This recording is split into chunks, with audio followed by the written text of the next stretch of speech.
मित्रों नमस्कार। मैं ना सुनांचली कथा कहानी और उपन्यास के संग के साथ पुनः उपस्थित हूँ। मित्रों, इस समय मैं वाचन कर रहा हूँ उपन्यास गोरा का। गोरा, जिसे लिखा है रविन्द्रनाथ टैगोर ने। यह एक बंगला उपन्यास है जिसके मैं हिंदी अनुवाद का वाचन कर रहा हूँ। आज के वाचन के क्रम में आप सुनेंगे उपन्यास गोरा के भाग 35 और 36 का वाचन। तो सबसे पहले लीजिए सुनिए उपन्यास गोरा के भाग 35 का वाचन मेरे अर्थात नाथ सोनांचली के स्वर में। ललिता के पास से लौटकर उस दिन विनय के मन में एक शंका रह रहकर कांटे सी चुभ रही थी। वह सोचने लगा, परेश बाबू के घर में मेरा आना जाना किसी को अच्छा लगता है या नहीं। ठीक ठीक यह जाने बिना मैं जबरदस्ती वहां जाता रहता हूं। शायद यह ठीक नहीं है। शायद मैं कई बार असमय पहुंचकर उन्हें दुविधा में डालता रहा हूं। उनके समाज के नियम मैं नहीं जानता। उस घर में मेरे जाने की मर्यादा क्या है मुझे मालूम नहीं। हो सकता है कि मैं बेवकूफों की तरह ऐसी जगह दखल देता रहा हूं जहां घर के लोगों को छोड़कर किसी दूसरे को नहीं बोलना चाहिए। यह बात सोचते सोचते अचानक उसको यह बात याद आई कि शायद ललिता ने उसके चेहरे पर कोई ऐसा भाव देखा हो जो उसे अपमानजनक लगा हो।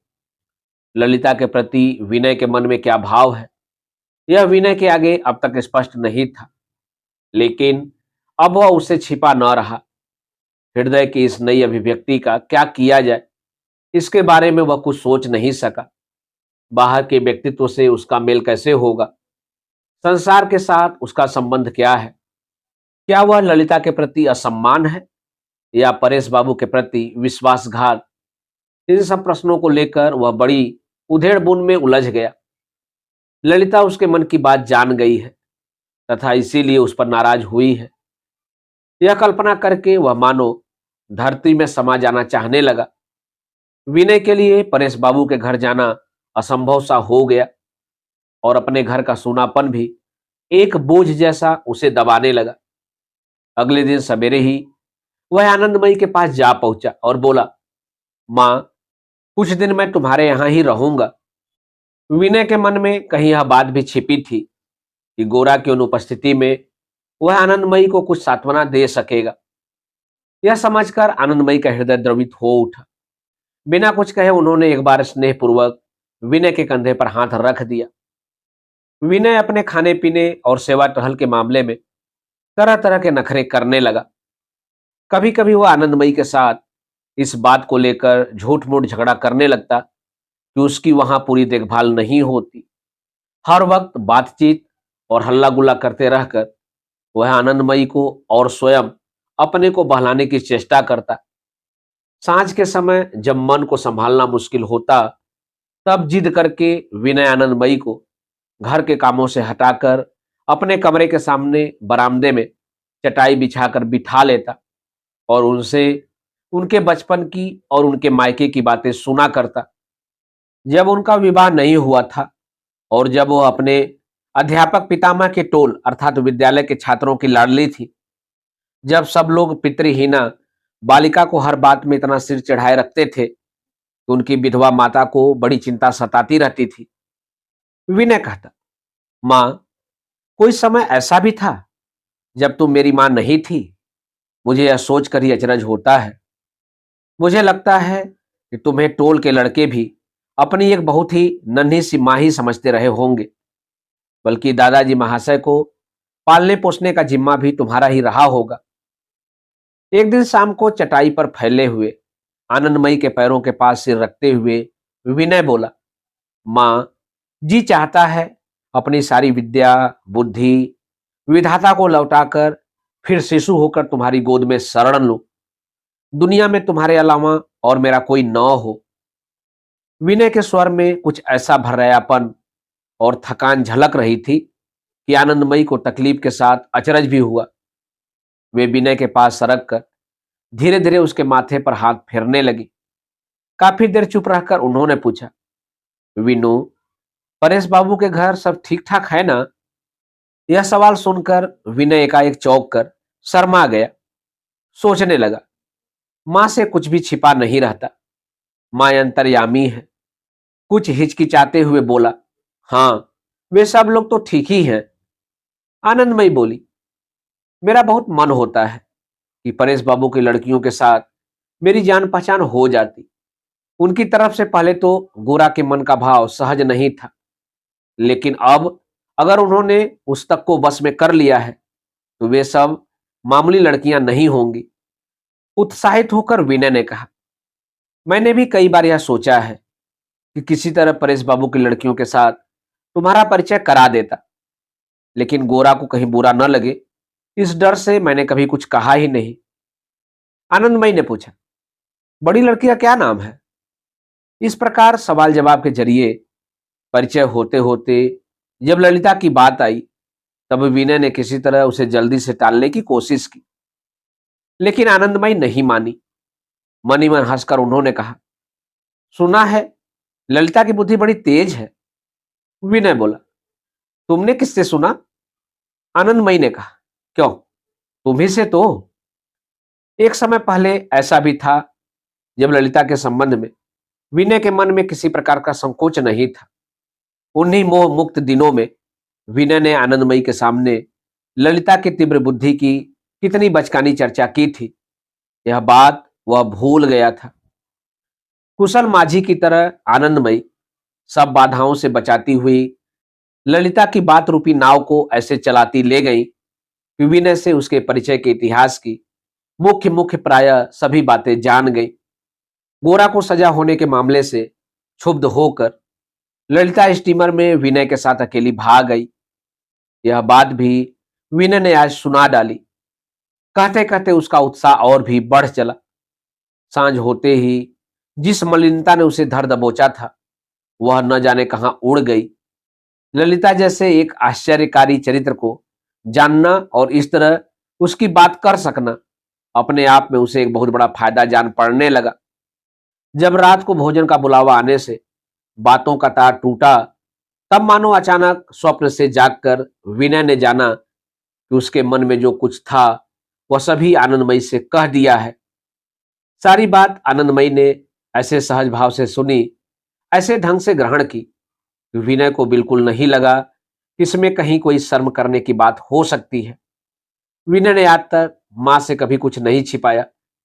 छोटी से छोटी बात भी वह उन्हें बता देता था, लेकिन परेश बाबू के परिवार से परिचय होने के बाद उसमें कहीं कुछ रुकावट सी आ गई थी जो विनय के लिए स्वास्थ्यकर नहीं थी। आज ललिता के बारे में उसके मन की बात सूक्ष्म दर्शनी आनंदमयी के सामने इस प्रकार प्रकट हो गई है, यह सोचकर विनय का मन खिल उठा। अपने जीवन के इस पहलू का मां के सामने पूरी तरह निवेदन किए बिना वह किसी तरह भी बिल्कुल निर्मल मन न हो पाता। कहीं कुछ मैल अवश्य रह जाता। रात को बहुत देर तक आनंदमयी इन्हीं बातों को लेकर मन ही मन सोचती रही। गोरा के जीवन में जो समस्या उत्तरोत्तर और जटिल होती जा रही थी, शायद उसका कोई हल परेश बाबू के घर में मिल सकेगा। यह समझकर उन्होंने निश्चय किया कि जैसे भी हो उन लड़कियों से एक बार मिल लेना ही ठीक होगा। अभी आप सुन रहे थे उपन्यास गोरा के भाग 35 का वाचन। वाचन के इसी क्रम में अब लीजिए सुनिए उपन्यास गोरा के भाग 36 का वाचन। महिम और उसके परिवार के सदस्य यही मानकर चल रहे थे कि शशिमुखी के साथ विनय का विवाह एक तरह से पक्का हो गया है। शशिमुखी तो अब विनय के सामने आती ही नहीं थी। शशिमुखी की मां से विनय का परिचय कुछ खास नहीं था। यह बात नहीं थी कि वह स्वभाव से लजवंती हो, लेकिन उनकी प्रवृत्ति हर बात को छिपाकर रखने की थी। उनके कमरे का दरवाजा अक्सर बंद रहता था।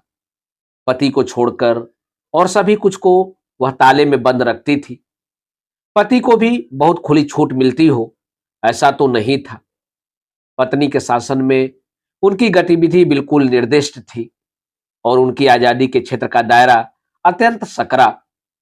सब कुछ को इस तरह बांध कर रखने की उनकी प्रवृत्ति के कारण शशिमुखी की मां लक्ष्मीमणि का संसार संपूर्णता उनकी मुट्ठी में था।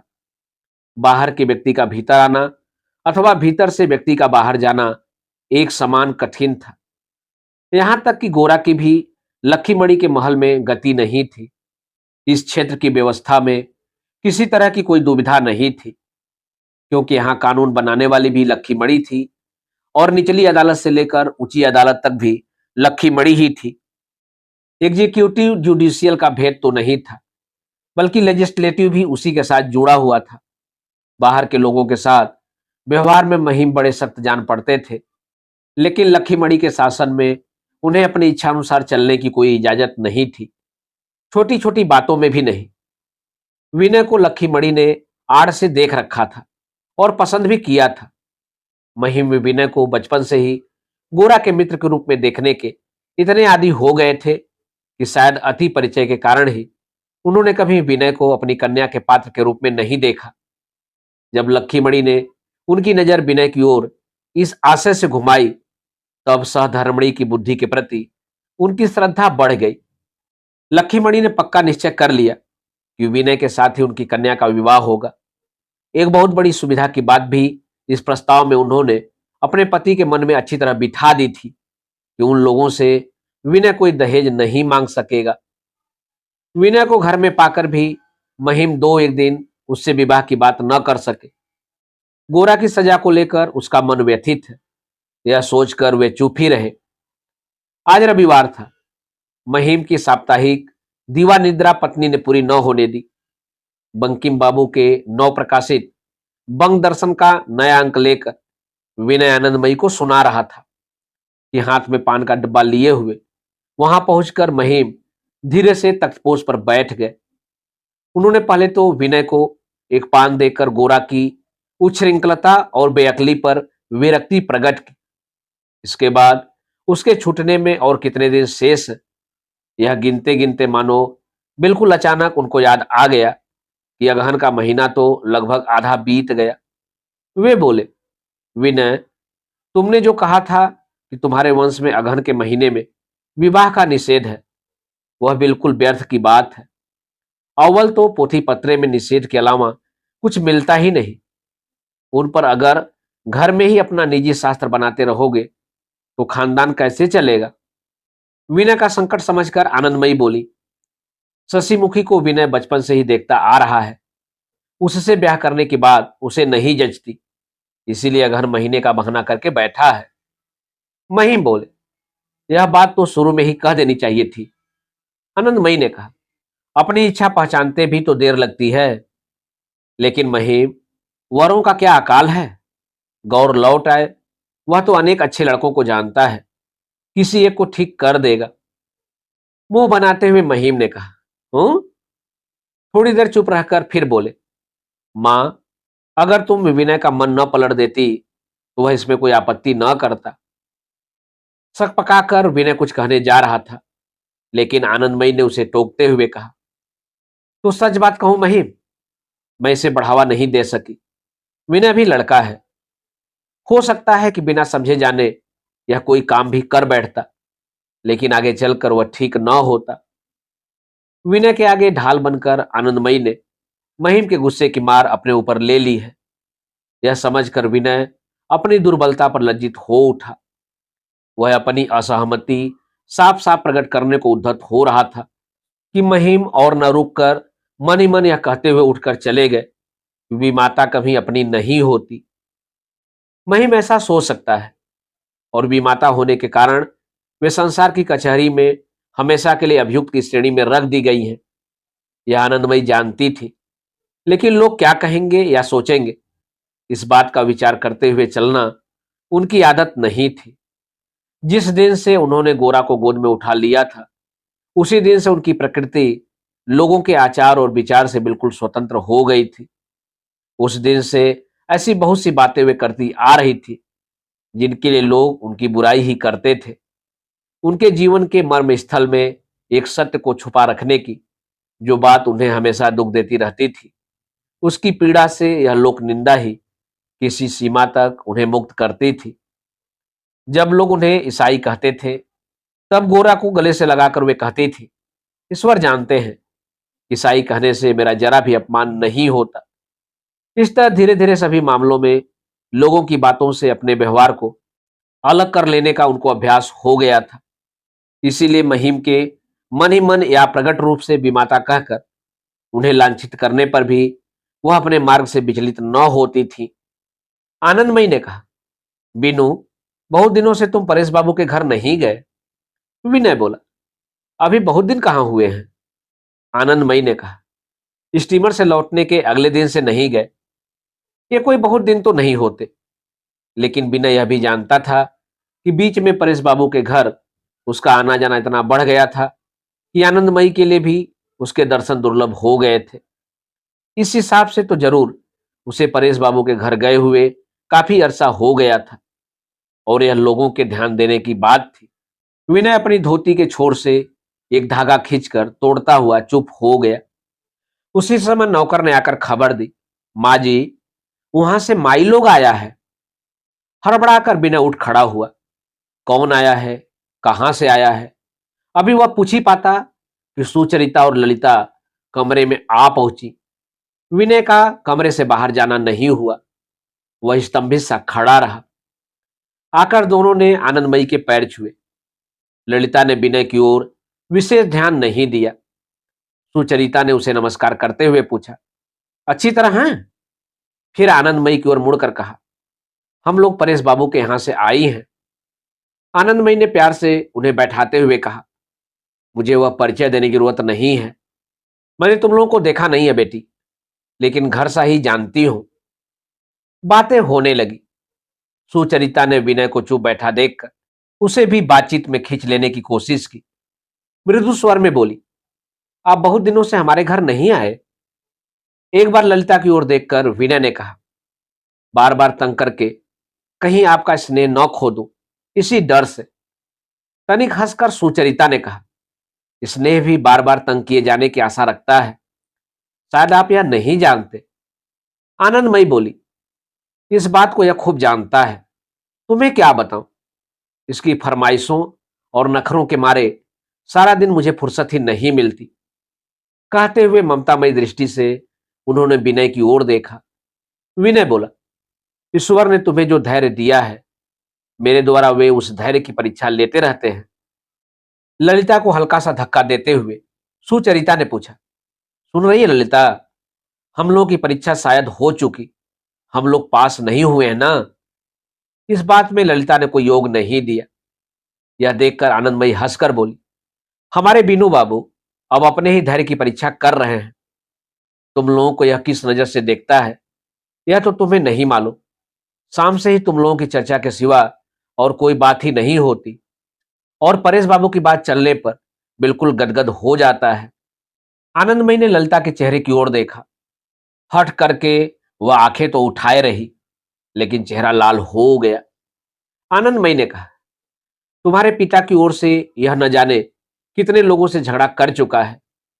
इसके गुट के लोग तो ब्रह्म कहकर इसे जात बाहर करने की सोच रहे हैं।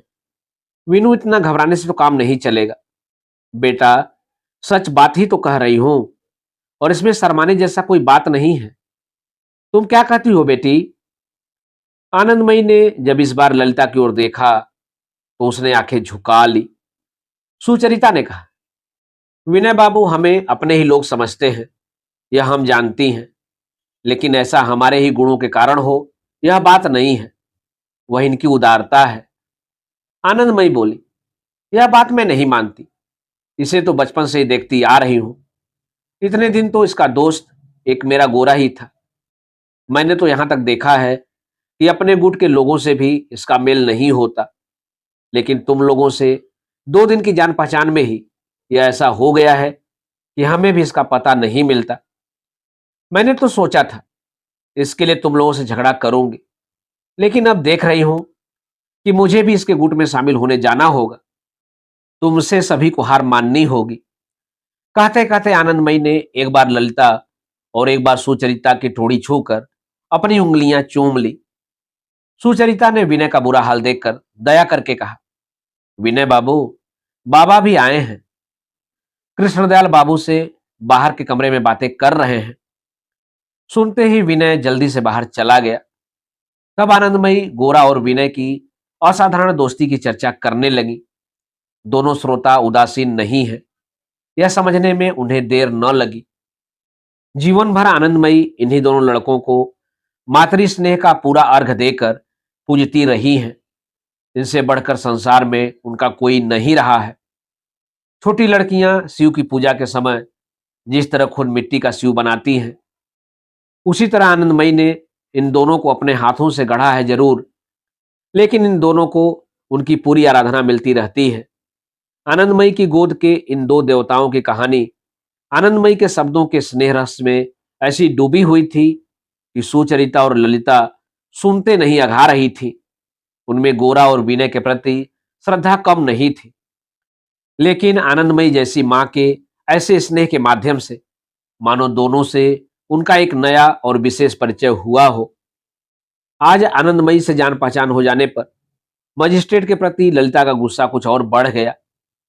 ललिता के मुंह से गुस्से की बात सुनकर आनंदमयी हंस दी, बोली, बेटा, आज गोरा जेल में है। यह बात मुझे कितना दुख दे रही है यह अंतर्यामी ही जानते हैं, लेकिन साहब पर मैं गुस्सा नहीं कर सकी। मैं गोरा को जानती हूं, जिसे वह ठीक समझता है उसके सामने नियम कानून कुछ नहीं मानता। जब तक नहीं मानता तो जज उसे जेल भेजेंगे ही। इसके लिए उन्हें दोष क्यों दिया जाए? गोरा का कर्तव्य गोरा ने किया, उनका कर्तव्य वे करेंगे। इसमें जिनको दुख मिलना है उनको मिलेगा ही। मेरे गोरा की चिट्ठी पढ़ो तो समझ सकोगी बिटिया कि वह दुख से नहीं डरा, किसी पर व्यर्थ बिगड़ा भी नहीं। किस बात का क्या परिणाम होगा यह समझ बूझ कर ही आगे बढ़ा। यह कहकर बहुत संभाल कर रखी हुई गोरा की चिट्ठी बक्स से निकालकर उन्होंने सुचरिता को दी। बोली, बेटी, जोर जोर से पढ़ो, मैं फिर एक बार सुनूं। गोरा की चिट्ठी को पढ़ने के बाद तीनों थोड़ी देर तक स्तब्ध बनी रही। आनंदमयी ने आंचल से आंखें पोंछ ली। उनकी आंखों में जो आंसू थे उनमें केवल मां के हृदय की पीड़ा ही नहीं थी, उसके साथ आनंद और गौरव भी मिला हुआ था। उनका गोरा क्या मामूली लड़का है? मजिस्ट्रेट दया करके उसका कसूर माफ करके छोड़ देंगे? वह क्या ऐसा है? उसने तो सारा अपराध स्वीकार कर जेल का दुख जानबूझकर अपने ऊपर ओढ़ लिया है। उसके इस दुख के लिए किसी से कोई झगड़ा करने की आवश्यकता नहीं है। गोरा धीरज से उसे सह रहा है और आनंदमयी भी सह लेंगे। चकित होकर ललिता आनंदमयी के चेहरे की ओर देखती रही। ललिता के मन पर अपने ब्रह्म समाजी परिवार का बहुत गहरा संस्कार था। जिन स्त्रियों को आधुनिक ढंग की शिक्षा नहीं मिली और जिन्हें वह हिंदू घर की औरतें कहकर चिन्हती थी, उनके प्रति ललिता में सम्मान नहीं था। वरदा सुंदरी बचपन से ही लड़कियों से कोई अपराध हो जाने पर उन्हें कहती, हिंदू घर की लड़कियों की तरह ऐसे काम नहीं करते। ऐसी बात सुनकर ललिता उस अपराध के लिए लज्जित होकर बराबर सिर नीचा कर लेती रही है। आनंदमयी के मुंह से ये बातें सुनकर उसका हृदय बार बार विस्मय से भर उठता था। जितना बल उतनी ही शांति और उतना ही चकित कर देने वाला सद्विवेक। आवेश के वेग में ललिता अपने को आनंदमयी के सम्मुख बहुत हीन अनुभव कर रही थी। भीतर ही भीतर उसका मन बड़ा क्षुब्ध था। इसीलिए विनय के चेहरे की ओर वह देख भी नहीं रही थी और उससे बोली भी नहीं थी। लेकिन स्नेह, करुणा और शांति से मंडित आनंदमयी के चेहरे की ओर देखकर उसके मन के भीतर जमे विद्रोह की ज्वाला ठंडी पड़ गई और चारों ओर के लोगों से उसका संबंध सहज हो आया। ललिता ने आनंदमयी से कहा, गौर बाबू ने इतनी शक्ति कहां से पाई है? वह आपको देखकर आज समझ सकी हूं। आनंदमयी ने कहा, तब ठीक नहीं समझी। अगर गोरा मेरे साधारण लड़के जैसा होता तो मैं कहां से शक्ति पाती? तब क्या मैं उसका दुख ऐसे सह सकती? आज ललिता का मन क्यों इतना विकल हो उठा था, उसका थोड़ा इतिहास जानना यहां आवश्यक है। पिछले कई दिनों से रोज सवेरे बिस्तर से उठते ही पहली बात ललिता के मन में यही आती रही है कि आज विनय बाबू नहीं आएंगे। फिर भी सारा दिन उसके मन ने क्षण भर के लिए भी विनय बाबू के आने की प्रतीक्षा करना नहीं छोड़ा। हर पल उसे लगता रहा शायद विनय आया है। वह शायद ऊपर न आकर निचले कमरे में परेश बाबू से बात कर रहा है। इसीलिए दिन में कितनी बार अकारण वह एक से दूसरे कमरे में जाती रही है, इसका कोई हिसाब नहीं है। अंत में सारा दिन बीत जाने पर जब वह बिस्तर पर जा लेटती तब सोच न पाती कि अपने मन का क्या करे। उसके भीतर से रोना उमड़ता और छाती जैसे फटने लगती। साथ साथ गुस्सा भी आता, लेकिन गुस्सा किस पर है यह समझ न पाती, शायद अपने ही ऊपर। वह बार बार सोचती, यह क्या हुआ, ऐसे कैसे चलेगा, किसी तरह कोई रास्ता नहीं सूझता, ऐसे कितने दिन रह सकूंगी। ललिता यह जानती है कि विनय हिंदू है, किसी प्रकार भी विनय के साथ उसका विवाह नहीं हो सकता। फिर भी वो अपने हृदय को किसी तरह बस में नहीं रख पाती और लज्जा और भय से उसके प्राण सूखते रहते हैं। हालांकि विनय का हृदय उससे विमुख नहीं है, यह बात उसने समझ ली थी, लेकिन समझ लेने पर ही अपने मन पर काबू रखना उसके लिए और कठिन हो गया था। इसीलिए जब वह विह्वल होकर विनय की बाट जो रही होती, तब साथ ही एक भय भी उसे लगा रहता कि कहीं विनय आ ही न जाए। इसी तरह अपने साथ साथ खींचतान करते करते आखिर आज उसके धैर्य का बांध टूट गया था। उसने सोचा, विनय के न आने से ही उसके प्राण इतने बेचैन हैं, एक बार उसे देख लेने से ही यह बेचैनी दूर हो सकेगी। वह सवेरे ही सतीश को पकड़कर अपने कमरे में ले गई। आजकल मौसी को पाकर अपनी दोस्ती की बात सतीश एक तरह से भूला हुआ ही था। ललिता ने उससे कहा, विनय बाबू से तेरा झगड़ा हो गया है क्या? सतीश ने बलपूर्वक इस अपवाद का खंडन किया। ललिता बोली, बड़े आए तेरे दोस्त, तू तो हर वक्त विनय बाबू की रट लगाए रहता है और वे मुड़कर तेरी ओर देखते भी नहीं। सतीश ने कहा, वाह, तुम्हारे कहने से क्या, यह कभी हो ही नहीं सकता। घर में सबसे छोटे सतीश को अपना बड़प्पन सिद्ध करने के लिए बार बार गले के जोर से काम लेना पड़ता है, किंतु आज पक्का प्रमाण देने के लिए वह उसी पल दौड़ा हुआ विनय के घर गया। लौटकर बोला, वे तो घर पर नहीं है, इसीलिए आ भी नहीं सके। ललिता ने पूछा, इतने दिन क्यों नहीं आए? सतीश ने कहा, उतने ही दिनों से वे घर के बाहर हैं।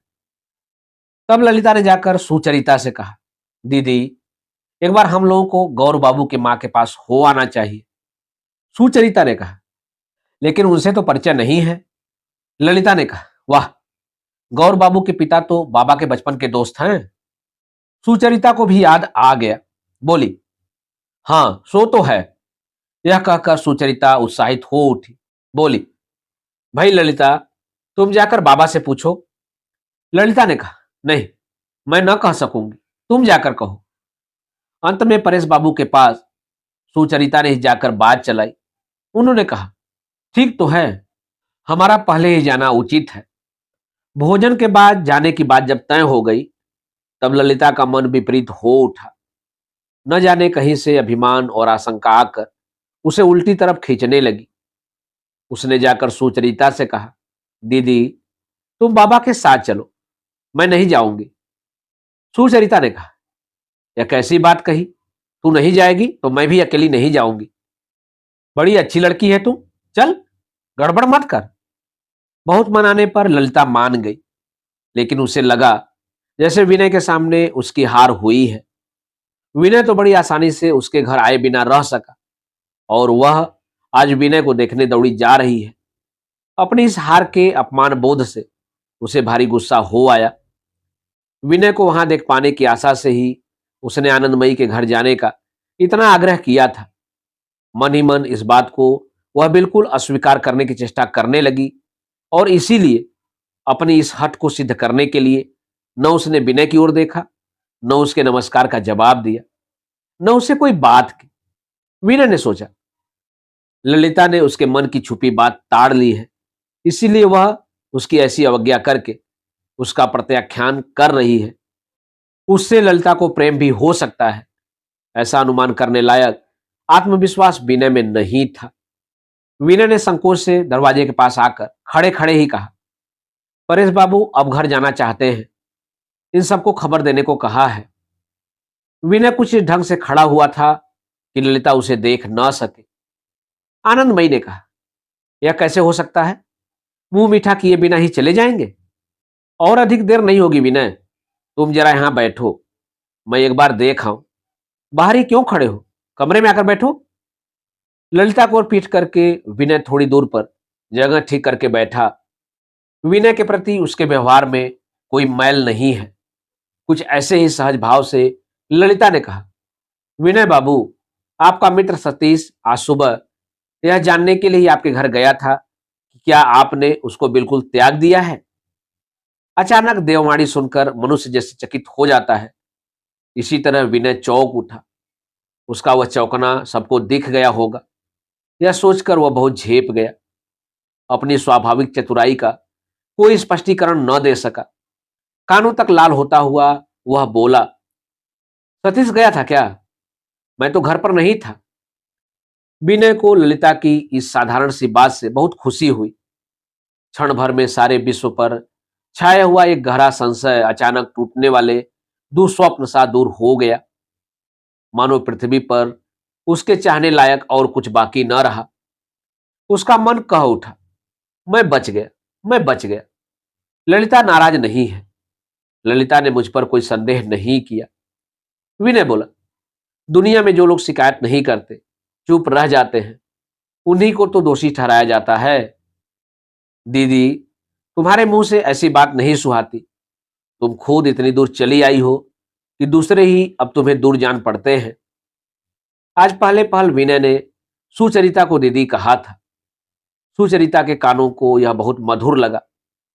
पहले परिचय के समय ही विनय के प्रति उसके मन में जो सौहार्द उत्पन्न हुआ था, मानो इस संबोधन से ही उसे एक स्नेहपूर्ण आकार मिल गया। जब परेश बाबू लड़कियों को लेकर विदा हुए, तब दिन समाप्त होने को था।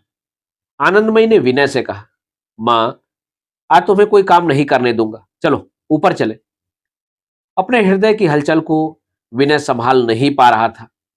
आनंदमयी को ऊपर ले जाकर उसने अपने हाथ से फर्श पर चटाई बिछाकर उन्हें बैठाया।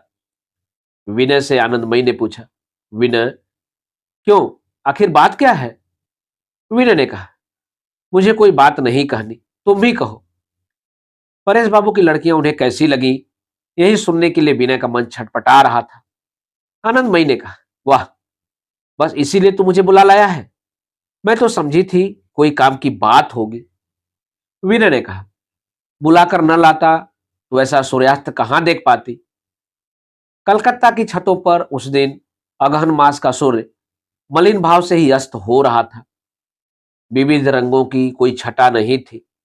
आकाश में धूमिल बदली में एक सुनहरी फीकी सी आभा झलक रही थी। किंतु विनय के मन को आज इस मुरझाई हुई सांझ की धूसरता भी रंगीन लग रही थी। उसे ऐसा महसूस हो रहा था मानो चारों दिशाएं उसे निविड़ता से घेर रही हो, मानो आकाश उसे छू रहा हो। आनंदमयी ने कहा, दोनों लड़कियां बड़ी लक्ष्मी हैं। इस चर्चा को विनय ने रुकने नहीं दिया। तरह तरह से इसको युक्तिपूर्वक आगे बढ़ाता रहा। परेश बाबू की लड़कियों के बारे में न जाने कब कब की कौन कौन सी छोटी बड़ी सभी बातें सामने आई। उनमें से कई बिल्कुल मामूली थी, लेकिन उस अगहन की प्लान नीरव सांझ में एकांत कमरे में विनय के उत्साह और आनंदमयी की उत्सुकता से घरेलू जीवन से अप्रसिद्ध इतिहास की छोटी छोटी बातें भी गंभीर हो उठी थी। सहसा आनंदमयी ने एक लंबी सांस लेकर कहा, सुचरिता के साथ यदि गोरा का विवाह हो सकता तो मुझे बड़ी खुशी होती। विनय उछल पड़ा, बोला, मां, मैंने भी कई बार यह बात सोची है। गोरा के लिए बिल्कुल उपयुक्त संगनी है। आनंदमयी, लेकिन ऐसा क्या हो सकेगा? विनय, क्यों नहीं हो सकेगा? मुझे तो लगता है गोरा को सुचरिता पसंद न हो, ऐसी बात ही नहीं है। आनंदमयी से यह बात छिपी न थी कि गोरा का मन किसी और आकृष्ट हुआ है, और विनय की अनेक बातों से उन्होंने यह भी जान लिया था कि वह लड़की सुचरिता ही होगी। थोड़ी देर चुप रहने के बाद आनंदमयी ने कहा, लेकिन सुचरिता क्या हिंदू घर में विवाह करेगी? विनय ने पूछा, अच्छा मां, गोरा ब्रह्म के घर विवाह नहीं कर सकता? क्या तुम राजी न होगी?